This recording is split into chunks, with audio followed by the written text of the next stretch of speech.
Guys, आज मैं आई नोएडा के सर्वोदय हॉस्पिटल में, जहाँ पे मैं मिलने जा रही हूँ डॉक्टर गीत से, और वो है यहाँ के बहुत बड़े डेंटिस्ट। तो आइए जानते हैं उनका दांतों के बारे में क्या कहना है। Hello guys, welcome to my channel. और आज हम हैं डॉक्टर गीत के पास, जो है बहुत ही बड़े डेंटिस्ट। तो देखिए, ये है सर्वोदय हॉस्पिटल। तो ये है हमारे डॉक्टर गीत। आइए इनसे मिलते हैं। Hello sir. हेलो सर, जैसे कि पायरिया के बाद किसी किसी को ना गम रिड्यूस हो जाता है, काफ़ी ज़्यादा हो जाता है, तो उसके लिए वो क्या करें? पायरिया के बाद अगर गम्स रिड्यूस कितना हो गया हमें पहले ये चेक करना पड़ता है, उसके अकॉर्डिंगली हम ट्रीटमेंट करते हैं। बहुत ही मिनिमल से अगर होता है तो थोड़ा बहुत गम्स अपना आप रिकवर करते हैं, बट जिसका ज़्यादा गम्स का हो जाता है उसके बाद हमें उसमें पेरिडोंटिस्ट की हेल्प लेनी पड़ती है, जो कि गम्स के अलग डॉक्टर होते हैं। वो अकॉर्डिंगली इसको चेक करते हैं और फिर हम थ्रू हेल्प ऑफ बहुत ही माइनर सर्जरीज, जो कि मुश्किल से 15-20 मिनट 25 मिनट आधा घंटे की जो छोटी माइनर सर्जरीज होती हैं, उसके थ्रू हम गम्स को वापस से अपनी जगह लेके आने की कोशिश करते हैं। और डिपेंड करता है कि प्रॉब्लम कितनी, क्या बोन लॉस है, फिर हम बोन को भी रिप्लेनिश करने के लिए ग्राफ्ट उस तरह से यूज़ करते हैं। और पायरिया की से बात कर रहा हूँ, इसमें उस डिपोजिशन के कैलकुलस की बात कर रहा हूँ। केवल उसमें हमारे सॉल्ट्स अलग अलग टाइप के मिनरल्स नहीं होते हैं डिपोजिशन के साथ साथ, उसके साथ साथ उसमें बैक्टीरियाज भी होते हैं। इसके अंदर एरोबिक एनारोबिक बैक्टीरियाज अलग अलग टाइप के पाए जाते हैं, जिसकी वजह से हमारे मुंह के अंदर एसिडिक एनवायरनमेंट ज़्यादा बढ़ जाता है, जिस वजह से हमारे दांत और ज़्यादा ख़राब होते हैं, कैविटी लगने का खतरा और ज़्यादा बढ़ जाता है। इसके साथ साथ हमारे जो सलाइवा है, अगर बहुत देर तक फूल रहे हैं, हमें क्लीनिंग अच्छे से रखनी चाहिए मुंह की, जिससे हमारी मुंह के जो अंदर बैक्टीरियाज हैं वो क्लीन रहें, और ब्रशिंग अच्छे से करनी चाहिए, ठीक है, और क्लीनिंग हमें टाइम टू टाइम कराते रहना चाहिए। मेरा आपसे क्वेश्चन है कि लोगों को दांत में प्रॉब्लम होता है, बट लोग डेंटिस्ट के पास आने से बहुत ज़्यादा घबराते हैं, उनके बारे में आपका क्या कहना है? मेरा कहना ये है कि घबराने की बात होती ही तब है जब आप दिक्कत में हमारे पास बहुत ज़्यादा आते हो। पेन है, डॉक्टर साहब बहुत पेन है, दांत निकालना पड़ेगा, क्या करना पड़ेगा, ये वो। सबसे इम्पोर्टेंट बात है, अगर आप रेगुलर 6 मंथ में एक बार चेक कराते हो तो ये प्रॉब्लम्स कम होंगी। आप हमारे पेशेंट में इंडिया में दिक्कत क्या, एजुकेशन की प्रॉब्लम है। एजुकेशन क्या दिक्कत है कि पेशेंट आता है तभी जिसकी प्रॉब्लम सिविरिटी के पास आ जाए, बहुत ज़्यादा बढ़ जाती है, फिर हम उस पर इंटरवेंशन करने की कोशिश करते हैं।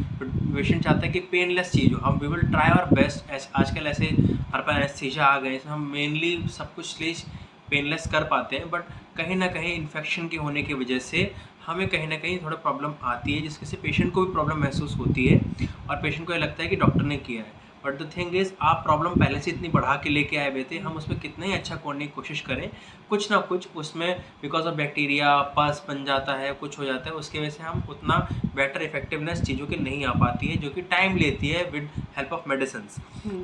तो अगर आप रेगुलर ट्रीटमेंट कराते हैं तो जो छोटी सी चीज़ जो स्टेज 1 पे थी, हम उसको वहीं ट्रीट कर सकते हैं, जो मिनिमल जो चीज़ आ रही थी। लेकिन आप आते कब, जब स्टेज 4 स्टेज 3 क्रॉस कर जाता है, और जब दिक्कत ज़्यादा बढ़ जाती है, छोटी सी कैविटी अगर बनती है, हम वहीं से फिलिंग करके ठीक कर सकते हैं। लेकिन पेशेंट आता कब है, जब वो नर्व्स के पास पहुंच चुकी होती है और हमारे दांतों को ख़राब कर चुकी होती है। अगर आप इधर देखें तो ये दांत है, दांत के नर्व्स हैं, नर्व्स के ऊपर 2 लेयर्स हैं, येलो और वाइट। छोटी सी कैविटी यहाँ लगनी शुरू होती है, धीरे धीरे करके अंदर जाती है। अगर हम इसे यहीं ठीक कर दे तो कोई दिक्कत नहीं होगी, मगर दिक्कत क्या होती है, धीरे धीरे अंदर जाती है और फिर यह हमें ख़राब हो जाती है, फिर हमें इसकी आरसीटी करनी पड़ती है, या फिर हमें दांत निकाल के इम्प्लांट तक करने पड़ते हैं। सर, लोग कहते हैं कि चॉकलेट्स टॉफ़ियाँ खाने से दांत खराब होते हैं, आपका इनके बारे में क्या कहना है? देखिए, शुगर कंटेंट बहुत चीज़ें होती हैं। तो सबसे पहले शुगर कंटेंट कितना कंज्यूम कर रहे हो आप। दूसरी चीज़, शुगर कंटेंट है भी, कार्बोहाइड्रेट्स तो हम खा रहे हैं, रोटी दाल चावल सब में कार्बोहाइड्रेट्स हैं, ठीक है। कितना चिपचिपा खाना है, ये बहुत इंपॉर्टेंट करता है। जैसे कि हम बिस्किट खाया, या फिर हम ब्राउनी खाए, कुछ भी खाया, जो ऐसा खाना जो मुँह के अंदर लुका रहे हैं। चिप्स खाते हैं, चिप्स को चर्न करने के बाद थोड़ा बहुत चला गया, लेकिन दांतों में कहीं ना कहीं फंसा रह जाता है। तो कोई भी ऐसा फूड, भले ही उसका शुगर कंटेंट कितना ज़्यादा है कितना कम है, जितना ज़्यादा चिपचिपा फूड होगा, और शुगर कंटेंट भी वन ऑफ द थिंग है। तो मेरा ये कहना है कि खाना खाएं, आप चॉकलेट खा रहे हैं, टॉफ़ी खा रहे हैं, इन सब खाने से इतनी कैविटी नहीं लगेगी, ठीक है। अगर आप खाया और मुंह के अंदर चला गया, मुंह के अंदर रुका नहीं रहा, जो फूड हमारे हम खा रहे हैं मुंह के अंदर रुका नहीं रह जाता है, वो फूड अच्छे हैं, ठीक है। और शुगर चॉकलेट खाएं, टॉफ़ी खाएं, अगर आप रेगुलरली क्लीन कर लेते हैं, मुंह के अंदर कुछ रुका नहीं रह जाता है बिल्कुल भी, और अच्छे से क्लीनिंग मेंटेन करते हैं, तो इट्स गुड, उससे कैविटी नहीं होगी। ठीक है। आपको बस एक चीज़ का ध्यान रखना है, ऐसा फूड खाएं जो कि मुंह के अंदर रुका ना रहे। अगर मुंह के अंदर रुक रहा है, थोड़ा चिपचिपा फूड है या फिर थोड़ा सा ऐसा फूड है कि जो कि दांतों में रुक जाता है, तो खाना खाने का अच्छे से क्लीन कर ले कि मुंह के अंदर कुछ रुका ना रहे। रुका रहेगा उस पर एसिड अटैक, उस पर बैक्टीरिया अटैक करेगा। बैक्टीरिया उस फूड को खाने के बाद, फर्मेंटेशन के बाद एसिड प्रोड्यूस करेगा। वो एसिड ही हमारे दांतों को खराब करता है। बिल्कुल। ठीक है, तो इसलिए चॉकलेट टॉफ़ीज़ खाने से इतनी कैविटी नहीं लगती है, लगती हैं कैविटीज़ उनके दांतों में रुके रह जाने से। सर सारी बात क्लियर हो गई एकदम। बिल्कुल। सर ये डेंटल इम्प्लांट्स क्या होते हैं? जब भी हमारा कोई दांत बिल्कुल ख़राब हो जाए और या फिर ऐसी कंडीशन में कि उसे बचा ना सके या दांत है ही नहीं, तो उसको रिप्लेस करने के लिए हमारे पास कई सारे ऑप्शंस होते हैं। एक ऑप्शन होता है कि हम निकालने चढ़ने वाले डेंचर्स बना सकते हैं जो पानी में रात में निकाल के रख दिए। लेकिन कुछ लोग चाहते हैं कि हम फिक्स में ऑप्शन में जाएं, तो उसमें से एक ऑप्शन हमारे पास आता है डेंटल इम्प्लांट्स। डेंटल इम्प्लांट क्या होता है कि स्क्रू होता है जो कि टाइटेनियम का बना होता है, जो भी टाइटेनियम ग्रेड 4 का बना होता है। इसकी अच्छी बात यह है कि एक बार दांत के अंदर जाएगा और इस तरह से क्रिएट किया जाता है कि अब हमारी हड्डी आके इस पर ग्रो कर जाए, और ग्रो एक बार हड्डी इस पर कर गई, इसे ऑस्टियो इंटीग्रेशन कहते हैं। तो दांत के अंदर, ये हड्डी के अंदर फिक्स हो जाएगा, फिर उसके ऊपर हम दांत लगा देते हैं। इसमें एटलीस्ट 2 से 3 से 4 महीने लग जाते हैं, क्योंकि हड्डी का ग्रो करने का टाइम ही अकॉर्डिंगली इतना है। तो ये फिक्स ऑप्शन है हमारे दांतों को रिप्लेस करने के लिए। बट इसमें कुछ चीज़ें हैं। सबसे पहली बात, पेशेंट की गम्स हेल्थ बहुत अच्छी होनी चाहिए। अगर गम्स हेल्थ ख़राब है तो उसको थोड़ी अच्छी करनी पड़ेगी, तभी जाके हम इसे यूज़ कर सकते हैं। बिकॉज अगर पेशेंट अपने गम्स की हेल्थ का, मुंह की हेल्थ का ध्यान नहीं रखता है तो डेंटल इम्प्लांट्स फेल हो सकते हैं। अच्छा, हो सकता है। हाँ। दूसरी चीज़, पेशेंट का शुगर लेवल और बीपी लेवल कंट्रोल होना चाहिए। शुगर डायबिटिक पेशेंट हो लेकिन कंट्रोल्ड, अगर डायबिटिक पेशेंट है तो कंट्रोल्ड होनी चाहिए, या फिर प्री डायबिटिक केसेस में हम देख सकते हैं, और नॉन डायबिटिक हो तो बेस्ट है। इसमें हमें बॉडी की बोन की डेंसिटी देखनी पड़ती है कितनी है, बोन की हाइट देखनी पड़ती है कितनी है, उसके लिए हम अलग अलग स्कैन्स करवाते हैं। इम्पॉर्टेंट ये है कि इसमें हमारे पेशेंट का HbA1c लेवल, शुगर पेशेंट है उसका कितना आ रहा है, उसके अकॉर्डिंगली हम प्लान करते हैं कि इम्प्लांट कर सकते हैं कि नहीं कर सकते हैं, क्योंकि पेशेंट कंप्लायंस अच्छा चाहिए। अगर आप, जैसे नेचुरल टूथ ख़राब होता है वैसे ये प्रोसेसिंग है, कुछ आर्टिफिशियल चीज़ है, ये भी ख़राब हो सकती है। तो ऑल डिपेंड्स ऑन यू। आपने कार ली है, उसमें आप इंजन ऑयल डाल के बढ़िया चलाएंगे तो चलेगी, नहीं तो वो भी रुक जाएगी। ये सेम कंसेप्ट। सर RCT के बारे में आप बता सकते हैं? लोग कहते हैं कि वो दांत सड़ जाएगा मुंह में, मतलब आप इसके बारे में बताइए RCT के बारे में। जब भी हमारा दांत खराब होता है, और मैंने जैसे आपको बताया था कि कैविटी अगर डीप नर्व्स के पास पहुंच जाती है तो हम क्या करें। तो अगर नर्व्स तक कैविटी पहुंच चुकी है और नर्व्स में इन्फेक्शन हो चुका है और हमें दिख रहा है कि हड्डी में भी वो इन्फेक्शन जा रहा है, तो दांत को सेव करने का कंजर्वेटिव मेथड है RCT। इसमें हम क्या करते हैं, जितना भी पोर्शन ख़राब है दांत को उसको रिमूव करेंगे, नीचे की जो नर्व्स इन्फेक्ट होगी उनको हटाएंगे, और अगर हड्डी में पस बन रहा है या फिर इन्फेक्शन है तो अकॉर्डिंगली मेडिसिन डाल के छोड़ते हैं, जिससे कि हम उसको ठीक कर सकें।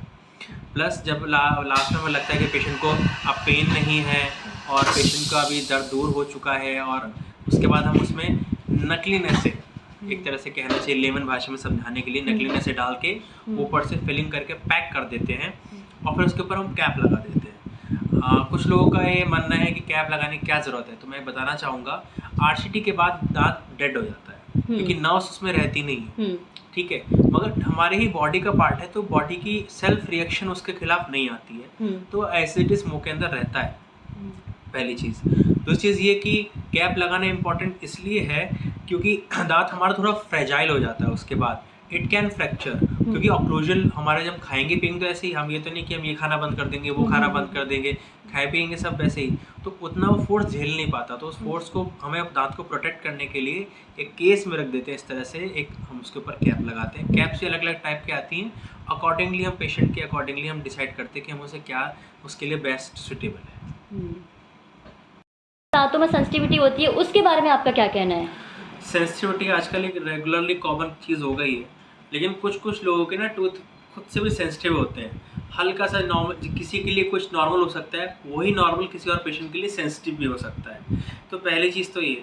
बट अगर मैं सेंसिटिविटी की रेगुलर वे में बात करूँ तो क्लीनिंग नहीं कराते हैं लोग, उसकी वजह से सेंसिटिविटी ज़्यादा उनके अंदर देखी गई है। बिकॉज होता क्या है कि हमारे, जैसे मैंने थोड़ी देर पहले बताया था कि मुंह के अंदर डिपॉजिट होते रहते हैं, तो वो हमारे गम्स और टूथ के बीच में स्पेस क्रिएट करता रहता है। अब आप जैसे मैं डायग्राम में फिर डायग्राम से देख के समझाता हूँ आपको। ये गम्स हैं, ये टीथ है और ये नर्व्स हैं। सेंसेशन कब होगी? जब हमारे नर्व्स पे इफेक्ट आएगा। अगर आप दांतों के अंदर लेयर्स देखें प्रोडक्शन वाली, तो लेयर येलो वाली इतनी मोटी है, उसके ऊपर व्हाइट वाली इतनी मोटी है फॉर एग्जांपल। लेकिन आप साइड से देखें तो ये लेयर छोटी है। हाँ। अगर ये कोई भी इफेक्ट हमारा गम्स में आ रहा है तो उसके से ज़्यादा सेंसिटिविटी होने के चांसेस होते हैं। कई बार लोग इतनी हार्ड ब्रशिंग करते हैं कि यहाँ से लेयर टूटनी शुरू हो जाती है। फिर उस पर अब क्योंकि लेयर्स यहाँ से ख़त्म हो गई हार्ड ब्रशिंग करने की वजह से, तो यहाँ पे नॉस पे इफेक्ट आता है, इस वजह से सेंसिटिविटी होती है।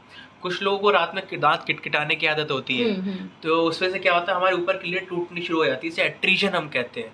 उसकी वजह से क्योंकि लेयर छोटी हो गई है, प्रोडक्शन लेयर कम हो गई है, तो और हमारे सेंसिटिविटी का इशू बढ़ जाता है, क्योंकि हमारे दांतों नर्व्स पे इफेक्ट आना शुरू हो जाता है। तो सेंसिटिविटी को मेनली कंट्रोल करने के लिए हम टूथपेस्ट यूज़ करते हैं, जिसमें काफ़ी सारे ब्रांड्स हमारे इस वक्त। सर आप बताइए कौन सा बेटर रहेगा? मैम अकॉर्डिंगली मैं देखता हूँ कि पेशेंट की हालत कैसी है और वो कितना अफोर्ड कर सकता है। बट कुछ मेनली जो ब्रांड्स इंडिया के अंदर इस वक्त हम यूज़ हम कर रहे हैं, वो एक तो सेंसोडाइन का रैपिड रिलीफ है। हाँ।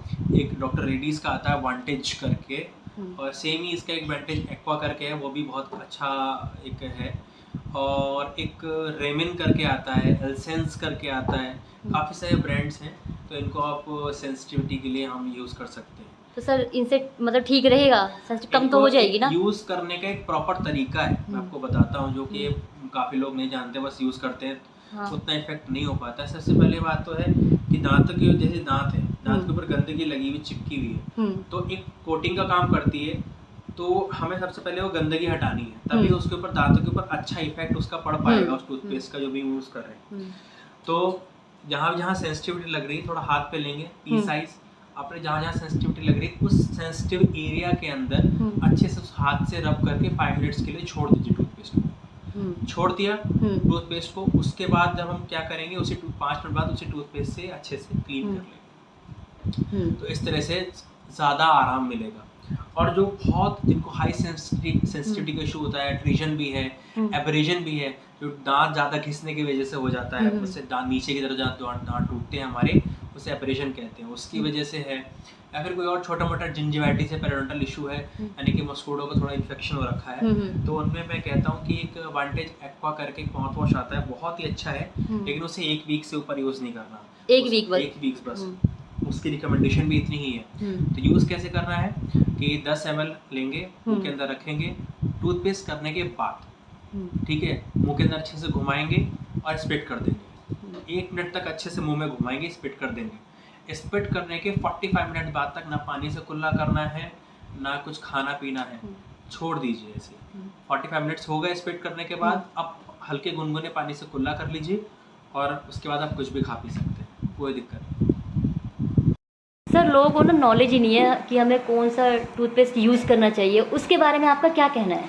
मैं बिल्कुल प्रोफेशनली अगर बात करूं, किसी ब्रांड, मैं पहले बात तो ब्रांड को प्रमोट नहीं करना, ना मुझे ब्रांड मुझे कुछ दे रहा है, लेकिन मैं रेगुलरली यहाँ पे जो पेशेंट्स के रिव्यू देखता हूँ using those particular toothpaste and mouth washes, उसके अकॉर्डिंगली मैं बता रहा हूँ। द थिंग इज़ डिपेंड करता है पेशेंट की प्रॉब्लम कैसी है, उसके अकॉर्डिंगली ही हम डिसाइड करते हैं कि इसको मैं टूथपेस्ट क्या देना है, सो गम पेंट कौन सा देना है, या फिर उसको मेरे को माउथ वॉश कौन सा देना है, या कौन सी मेडिसिन देनी है, क्रीम देनी है। किसी में हो सकता है गम्स का इशू हो, उसके अकॉर्डिंगली देंगे, किसी में सेंसिटिविटी का इशू अकॉर्डिंगली देंगे, किसी में कैविटी का इशू हो तो हम अकॉर्डिंगली देंगे, या फिर किसी को नॉर्मली चाहिए रेगुलर यूज़ के लिए अकॉर्डिंगली देंगे।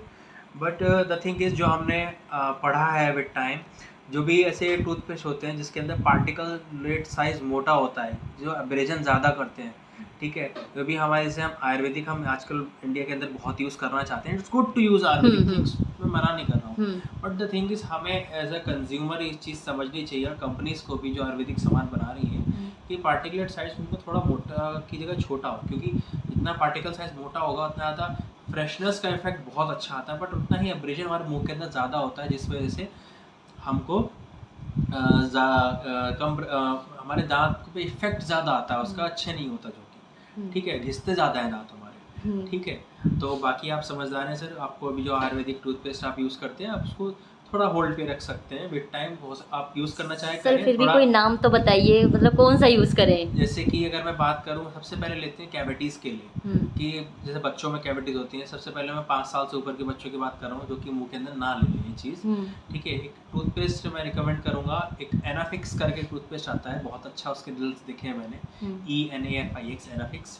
सेकेंडरी में एक टूथपेस्ट और सजेस्ट करूँगा, रेमिन करके, सेंसिटिविटी के लिए और कैविटीज़ के लिए बहुत अच्छे दोनों ही टूथपेस्ट मैंने देखे हैं, इनके रिजल्ट्स काफ़ी अच्छा है। दूसरा मैं अगर और एक, हाँ, सेंसिटिविटी के लिए दो और एक अगर आप करते हैं तो वांटेज भी अच्छा। सेंसिटिविटी की बात करूँ तो वांटेज करके आता है डॉक्टर रेड्डीज़ का, एक शायनम करके आता है टूथपेस्ट, एक एलसेंस करके भी टूथपेस्ट आता है, और सेंसोडाइन का रैपिड रिलीफ भी अच्छा है। आप ये सब कर सकते हैं सेंसिटिविटी के इशू के लिए। गम्स की अगर मैं बात करूँ तो गम्स के प्रोटेक्शन के लिए पैराटेक्स करके कंपनी का टूथपेस्ट आता है, गम्स प्रोटेक्शन अच्छा है। सेंसोडाइन का भी गम प्रोडक्शन अच्छा है, वो भी आप यूज़ कर सकते हैं। और एक कंपनी मुझे स्टोलिन करके भी एक टूथपेस्ट है, वो भी आप यूज़ करते हैं, गम्स के लिए बहुत अच्छा है। और गम्स में अगर ज़्यादा इशू है जेंजिवाइटिस से, तो क्लीनिंग करानी पड़ेगी, हमें देखना पड़ेगा क्या इशू है। उसके बाद हम कुछ लोग स्टोलिन गम पेंट भी देते हैं, जिससे कि उनमें गम्स के इशू को रिजॉल्व हम कर पाएंगे। तो कैविटीज़ के लिए हो गया, सेंसिटिविटी के लिए हो गया, गम्स के लिए हो गया, तो ये चीज़ हम रेगुलरली पेशेंट्स को देते हैं। हाँ सर, किसी को अगर दांत रिप्लेस करवाने हैं तो फिर आपके पास क्या क्या ऑप्शन है उनके? देखिए, डिपेंड करता है कि उनके कितने दांत पहली बात ख़राब है, और कितने दांत मुंह के अंदर अवेलेबल है, और कहाँ कहाँ अवेलेबल है। तो अकॉर्डिंगली हम उसमें कैप देते हैं। सिंगल दांत अगर ख़राब हुआ है तो उसमें हम कैप दे सकते हैं। अगर एक दो दांत बीच में मिसिंग है और आगे पीछे के दांत प्रेजेंट है, तो हम ब्रिज दे सकते हैं इसमें। ब्रिज क्या होता है, दो पोल, बीच में कनेक्टिंग पाथ, तो दो कैप्स दो दो दांतों पे, और बीच में एक दांत सॉलिड बना के देते हैं। मैं आपको अगर दिखाना चाहूँ तो मेरे पास है इस वक्त, ये एक ब्रिज है एक तरीके का, आप देख पा रहे हैं, ठीक है। अभी 5 मिनट का लंबा ब्रिज है, ठीक है। दो साइड कैप्स हैं और बीच में कनेक्टिंग दांत है, ठीक। तो ब्रिज दे सकते हैं। अल्टीमेटली हमारे पास इम्प्लांट है, इसके बारे में आपको एक बार बता ही चुका हूँ, जो कि हम टाइटेनियम का स्क्रू होता है जो हड्डी के अंदर डालते हैं, और विद टाइम वो फिक्स हो जाता है। तो ये हमारे पास कुछ ऑप्शन, और एक डेंचर ऑप्शन है दांतों को रिप्लेस करने का। जो लोग ये सब नहीं कराना चाहते तो डेंचर बना सकते हैं हम, रात में पानी में भिगो के रखें, दिन में पहने, खाए पिए और क्लीन मेंटेन रखें। सर इनका खर्चा कितना है ये बताएंगे आप? इसमें डिपेंड करता है कि आप कहाँ बैठे हैं। आप अच्छा। दिल्ली में हैं, मुंबई में हैं, बेंगलोर में हैं, आप किसी गांव के अंदर हैं, किसी टाउन के अंदर हैं, किसी अच्छे डिस्ट्रिक्ट शहर में बैठे हुए हैं, तो अकॉर्डिंगली ही इनकी प्राइसिंग चेंज हो जाती है, ठीक है। और डिपेंड करता है कि आप मेटल वाले करा रहे हैं, नॉन मेटल करा रहे हैं, आप मटेरियल कौन सा इस्तेमाल कर रहे हैं। तो इस चीज़ के लिए तो मैं कोई पर्टिकुलर कॉस्ट किसी की नहीं बता पाऊँगा, वो अकॉर्डिंगली जहाँ पे कोई डेंटिस्ट हो उससे बात करें। लेकिन ये है कि कोई चीज़ आपको यहाँ पे, अगर एग्जांपल दे रहा हूँ, तो एक्स रेट में मिल रही है, तो हो सकता है वही सेम चीज़ आपको कुछ 10-20% सस्ते में कहीं मिल जाए, हो सकता है 30-40% और महंगे मिल जाए। आप कैसे डेंटिस्ट के पास जा रहे हो, किस लोकेलिटी में जा रहे हो, सब चीज़ डिपेंड करता है। और वो जो डेंटिस्ट है वो किस लैब से काम करवा रहा है, और किस मटेरियल को आपको सामान दे रहा है, और क्या फैसिलिटीज़ आपको प्रोवाइड कर रहा है, अकॉर्डिंगली उसकी कॉस्ट हम डिसाइड करते हैं। सर आजकल ना पायरिया दांतों में ना कॉमन हो गया है, तो क्या इसको जड़ से ख़त्म किया जा सकता है? देखिए, हम जड़ से ख़त्म तो ये नहीं होगा, क्योंकि हम खाना पीना तो बंद करने वाले हैं नहीं। कि कोई भी कितने ही अच्छा डेंटिस्ट हो, कोई भी हो, कोई कितने अच्छा क्लीनिंग कर ले, दिन में कर ले, रात में कर ले, ठीक है। बहुत हद से ज़्यादा एक्सेसिव भी नहीं करनी चाहिए। कुछ लोगों को मैंने देखा 5-5 बार क्लीनिंग करते हुए भी आते हैं, ऐसा नहीं करना चाहिए। 2 time is more than enough. The thing is, हम खाएंगे पिएंगे तो उस खाने पीने के साथ साथ अलग अलग मिनरल्स हमारे मुंह के अंदर जाते हैं, सॉल्ट्स अलग अलग हमारे मुंह के अंदर जाते हैं, कहीं ना कहीं कुछ ना कुछ डिपोजिशन चलता रहेगा। हम क्लीनिंग करते रहेंगे, हटता रहेगा, लेकिन कुछ ना कुछ अमाउंट में चलता ही रहेगा। अगर हम फॉरेन कंट्रीज़ की बात करें, उनमें क्योंकि डेंटल इंश्योरेंस अवेलेबल है, तो लोग हर 3 महीने में, मैंने देखा है 6 महीने तो बाय बुक अगर चले तो 6 महीने तो बेयर मिनिमम है। और मैंने और अदर कंट्रीज़ में जैसे मेरे पास पेशेंट्स आते हैं, तो उनके 3-3 महीने में भी मैंने देखा है कि उनका रेगुलर कॉल आती है फॉर द क्लीनिंग। तो अब डेंटिस्ट को दिखाएंगे, मॉर्निंग इवनिंग ब्रश करेंगे, और एक बार हर एटलीस्ट 6 महीने से लेके 1 साल के पीरियड में एक बार, इंडिया की अगर मैं बात कर रहा हूँ, तो एक बार क्लीनिंग कराएंगे तो बहुत हद तक ये चीज़ें कम हो जाएंगी। बट ये है कि मैं भले अपनी बात कर रहा हूँ, मैं खुद 6 महीने में क्लीनिंग कराता हूँ, तो सभी कराते हैं। डेंटिस्ट की अगर मैं बात कर रहा हूँ तो 6 मंथ में एक बार से साल भर में करानी चाहिए, जिससे कि हेल्थ मेंटेन रहेगी ओरल कैविटी की। ब्रशिंग अच्छे से कीजिए। बाकी इरेडिकेट होना इम्पॉसिबल है मेरे हिसाब से, क्योंकि बिकॉज अभी कोई इसके खिलाफ वैक्सीन तो ऐसी हमारे पास अवेलेबल है नहीं। एंड दूसरी चीज़, हम खाना पीना खाएंगे तो कुछ ना कुछ डिपोजिशंस होती हैं जो कि हम रेगुलर वे में क्लीन करना चाहिए। कहने का मतलब सर ये है कि पायरिया को जड़ से खत्म नहीं किया जा सकता, बस इस पर रोक लगाई जा सकती है। पायरिया को मैं एक मान सकता हूँ कि ये कोई बीमारी नहीं है, ठीक है। ये एक गंदगी एक तरह से कहते हैं ना, कि हमारे अगर कैलकुलेस, अब जैसे अब मैं रेगुलर में बात करता हूँ, नहाते की हो रोज, वो गंदगी लगती है बॉडी के अंदर। आप घर से बाहर निकलोगे, धूल तो जमेगी ना आपके ऊपर, बिल्कुल जमेगी। तो आप घर पे आके मुंह धोते हो, अपने आप को धोते हो। सेम फॉर टीथ, खाना खाओगे ना, कहीं ना कहीं तो हल्का फुल्का लगा रह जाएगा ना, तो इस वजह से आप ब्रशिंग करो अच्छे से। और जो ऐसा खाना है जो मान के चलिए, एग्जाम्पल के तौर पे कह रहा हूँ, जो रुका रह गया मुंह के अंदर और नहीं जा पा रहा है, कहीं जम गया है, तो 6 महीने हमसे आकर क्लीन करा लीजिए। बट एक तरह से वही तो हो गया, जैसे आप बॉडी का ध्यान रखते हो, बस दांतों का ध्यान रखिए, सेम। सर जिनके दांत ना टेढ़े मेढ़े होते हैं वो ठीक हो सकते हैं क्या? बिल्कुल हो सकते हैं, डिपेंडिंग अपॉन सिचुएशन उनकी क्या है, एज क्या है, ठीक है। बच्चे हैं तो सारे दांत बाहर आए हैं, नहीं आए हैं अभी, ठीक है, तो अकॉर्डिंगली हम ट्रीटमेंट प्लान करते हैं। हाँ, बहुत ही अच्छा इफेक्टिव ट्रीटमेंट होता है, मैंने खुद ने कराया हुआ है, तो I know very well personally, ठीक है। तो डिपेंड करता है सिचुएशन क्या है, क्या वो हड्डी का डिफेक्ट है, क्या वह दांतों का डिफेक्ट है।